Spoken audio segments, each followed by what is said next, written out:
शिरपूर तालुक्यातील थाळनेर येथे घरफोडी 60,000 रुपये रोख रकमेसह सोन्याचे दागिने लंपास। शिरपूर तालुक्यातील थाळनेर येथे मुख्य बाजारपेठेत घरफोडी झाल्याची घटना 19 जून 2024 रोजी पहाटे उघडकीस आली आहे। या घरफोडीत अज्ञातांनी 60,000 रुपये रोख रक्कम व सोन्याचे दागिने चोरून नेले आहेत। राजेंद्र बळीराम मराठे राहणार थाळनेर यांच्या घरात घरफोडी झाल्याचे उघडकीस आले आहे। या प्रकरणी थाळनेर पोलीस ठाण्यात गुन्हा नोंद करण्यात आला। शिरपूर तालुक्यातील थाळनेर येथील राजेंद्र मराठे हे 18 जून रोजी रात्री जेवण करून पत्नी, आई व मुलांसह राहत्या घराच्या टेरेसवर झोपले होते।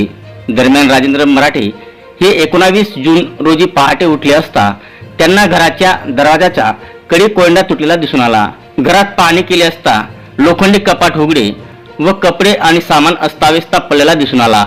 शेती कामासाठी कपाटात ठेवलेले बचत गटातून काढलेले 40,000 रुपये व मजुरीचे 20,000 रुपये असे एकूण 60,000 रुपये रोख रक्कम आणि 1,600 रुपये किमतीचे 4 ग्रॅम वजनाचे सोन्याचे दागिने कपाटात आढळून आले नाहीत।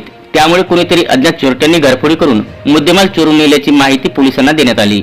घटनेची माहिती मिळताच थाळनेर पोलीस ठाण्याचे पोलीस निरीक्षक बाळासाहेब थोरात व पोलीस कर्मचाऱ्यांनी घटनास्थळी धाव घेत पाहणी केली।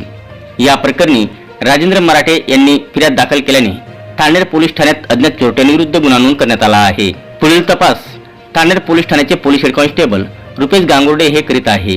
यापूर्वी देखील थाळनेर गावात घरफोडीची घटना घडल्या आहेत। त्यांच्या पोलिसांना तपास लागत नाही त्याआधीच पुन्हा गावात घरफोडी झाल्याने ग्रामस्थांमध्ये भीतीचे वातावरण पसरले असून चोरट्यांचा बंदोबस्त करावा अशी मागणी नागरिकांमधून करण्यात येत आहे। राजेंद्र मराठे आणि वरती गच्चीवर रोज रात्री झोपायला जात असतो। घरात गरम होतं म्हणून आम्ही वरती जातो तर सकाळी माझे पती 5 वाजेला खाली उतरून आले तर आईच्या दरवाजाला रुमाल बांधलेला होता आणि खाली वरतीचा दरवाजा पण उघडा आणि कपाट पण उघडून होतं। सगळा पसारा बाहेर पडलेला होता पलंगावर आणि 60,000 रुपये आणि माझी गळ्यातली 4 ग्रॅमची काहीच आम्हाला सापडलं नाही। 20च्या पण नोटा 1 रुपया पण घरामध्ये नाही। काहीच आता आमच्या घरात सगळं अंधार पडलेलं आहे। आम्हाला आता काहीच नाही।